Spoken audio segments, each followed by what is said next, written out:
क्योंकि सानिया डी चौक के बाद जो कुछ भी इस्लामाबाद में हुआ, उसके बाद पहली मरतबा पाकिस्तान तहरीक इंसाफ ने अपने कारकुनों को पाकिस्तान में कॉल दी है कि वो निकलें और निकल कर जो है वो फातह ख्वानी करें, वो निकल कर जो है वो दुआ करें और उसके साथ साथ इजहार यकजहती करें और शहदा का दिन बनाएं। इमरान खान साहब की ये कॉल है और जो सबसे बड़ा और मेन प्रोग्राम है वो पेशावर में होने जा रहा है और पेशावर के प्रोग्राम के अंदर पाकिस्तान तहरीक इंसाफ की अहम क़यादत सारी की सारी शरीक हो जाएगी और उसके लिए तैयारियां कर ली गई हैं। अब देखना यह है कि हुकूमत ने या निज़ाम ने जो कोशिश की थी पाकिस्तान तहरीक इंसाफ के कारकुनों को मायूस करने की, वो उसमें कामयाब हुए या नहीं हुए। आज फैसला हो जाएगा कि क्या गोलियां चलाकर लोगों को तोड़ा जा सकता है, क्या फस्तायत से लोगों को डराया या धमकाया जा सकता है, या नौजवानों को मायूस किया जा सकता है, या फिर पाकिस्तानी आज भी अपने लीडर इमरान खान और उसके नज़रिए के साथ खड़े हैं। मैं पाकिस्तानी इसलिए कह रहा हूं कि अगर आज भी आप एक फ्री एंड फेयर इलेक्शन इस वक्त पाकिस्तान में करवाएं, मुझे नहीं पता कल क्या होगा, मैं नहीं जानता। हो सकता है साल 2 साल 5 साल 10 साल के बाद इमरान खान साहब की ये वाली मकबूलियत ना हो जो आज है, और यह भी मुमकिन है कि आने वाले वक्त में उनकी मकबूलियत इससे भी ज़्यादा बढ़ जाए जो आज है। तो कुछ आप कह तो नहीं सकते फ्यूचर के बारे में, लेकिन अगर मैं आज की बात करूं तो आज अगर इमरान खान साहब के लिए इलेक्शन करवाए जाएं फ्री एंड फेयर इस मुल्क में, तो पाकिस्तानियों की अक्सरियत इमरान खान के साथ खड़ी हो जाएगी। ये बात कोई भी आंखें बंद करके कह देगा।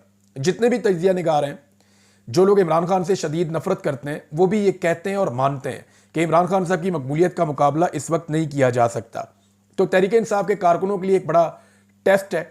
दूसरी जानिब जो हुकूमत को रिपोर्टें गई हैं, वफाकी हुकूमत को और सिस्टम के अंदर जितने भी इदारे काम करते हैं, वहाँ जो रिपोर्टें गई हैं वो यही कह रही हैं कि पब्लिक के अंदर एक रद्द-ए-अमल है, लोगों के अंदर एक गुस्सा भी है और लोगों को ये वाकया जो भी डी चौक में हुआ इमरान खान से अलग नहीं कर सका, बल्कि ज़्यादा ज़ोरदार तरीके से जोड़ा है।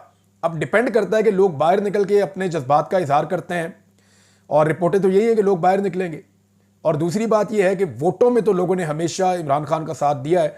जब से इमरान खान साहब का रजीम चेंज किया गया, उनकी हुकूमत को गिराया गया, जनरल बाजवा के खिलाफ बहुत गवाहियां आ गई हैं कि एक्चुअली इसको पाकिस्तान के अंदर जो पूरा डिज़ाइन चलाया था वो जनरल बाजवा ने चलाया था।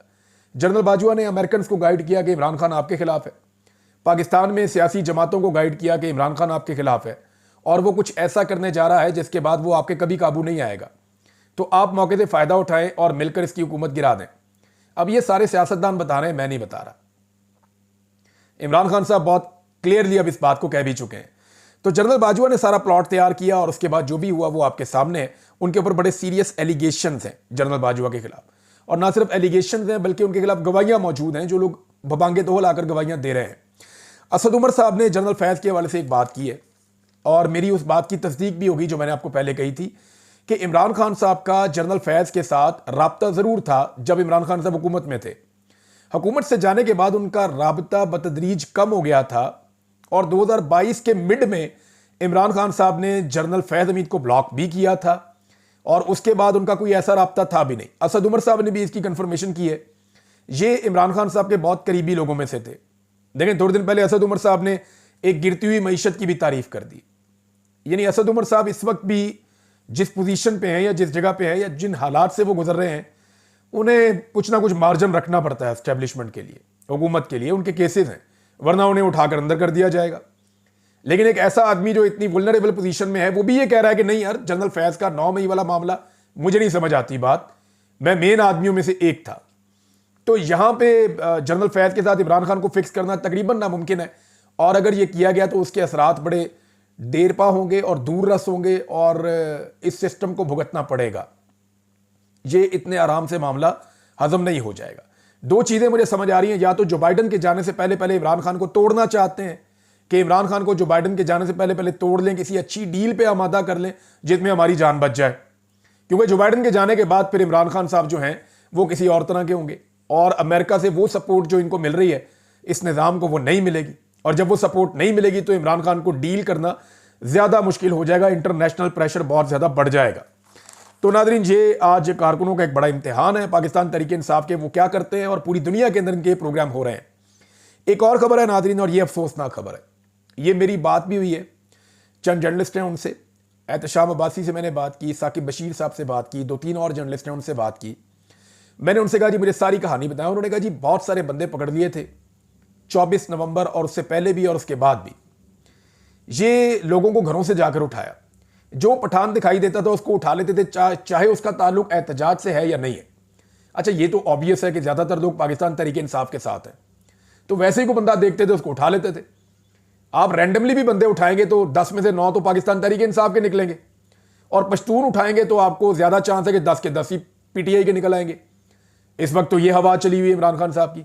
तो अंधाधुंध पुलिस ने बंदे उठाए थे, वो बंदे भी उठाए थे जो एहतजाज के अंदर शामिल नहीं थे। छोटे बच्चे थे 8, वो भी उठाए हुए थे। तो ये सारी बातें मुझे उन्होंने बताई। उन्होंने कहा जी अदालतों के अंदर जब सारे शवाहिद पेश किए गए और मामला जजों के सामने रखे गए तो जजेस ने उनको छोड़ने का हुक्म जारी किया। अब रोबकारें जो हैं वो जारी हो नहीं सकी। तो एक मैं बुजुर्ग की कहानी सिर्फ आपको सुनाना चाहता हूं, और ये रिपोर्ट की है सज्जाद यूसुफजई साहब ने। वो ये कहते हैं इस्लामाबाद पुलिस ने हालिया क्रैकडाउन में इस शख्स का, ये एक शख्स है, इसकी तस्वीर भी लगाई हुई है, इसका बेचारे का जो है वो एक 14 साल का बच्चा है, उसको उठा लिया था। 5 दिन का रिमांड भी अदालत ने दे दिया था, और उसके बाद जो है वो इसकी जमानत हो गई 1 दिन पहले। तो रोबकार जमा नहीं हो सकी, मुचलके जमा नहीं हो सके। अब पुलिस वाले जो है वो इस बुजुर्ग से मांग रहे थे कि 5,000 रुपये आप हमें दे दें, हम रोबकार ले जाते हैं, आपके बच्चा छुड़ा देते हैं। अब आप अंदाजा कीजिए। और इस आदमी ने दोपहर का खाना भी नहीं खाया हुआ था, ये रिपोर्ट किया गया। तो जुल्म का एक बाजार पुलिस ने गर्म किया है। बहुत सारे लोगों से पैसे लेकर छोड़ा है, और बहुत सारे लोगों से पैसों की डिमांड भी की है, और पुलिस अपनी दिहाड़ियां भी लगा रही है, और हुकूमत को खुश करने के लिए कोशिशें भी कर रही है। मिसाल के तौर पे ये एसएचओ आप देखें, नवाज शरीफ ने इसको बाजू से पकड़ा हुआ है, और नवाज शरीफ के चेहरे पे और इस आदमी के चेहरे पे जबरदस्त किस्म की मुस्कुराहट है।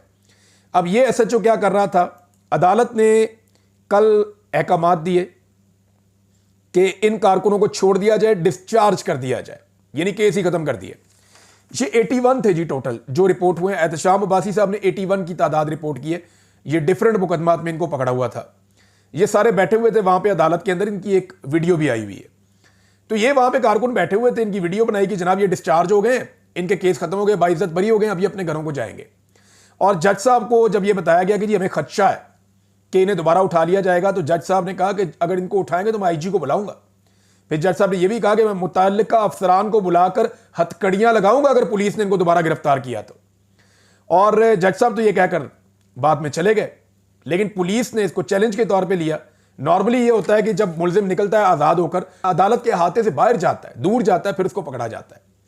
लेकिन यहां क्या हुआ, मुलजिम को अदालत के अहाते के अंदर से ही पुलिस ने पकड़ना शुरू कर दिया, और उन तमाम कारकुनों को पाकिस्तान तहरीक इंसाफ की पुलिस ने दोबारा गिरफ्तार कर लिया, और अब तक की इतलात के मुताबिक उन्हें मुख्तलिफ मकामात पर शिफ्ट कर दिया है।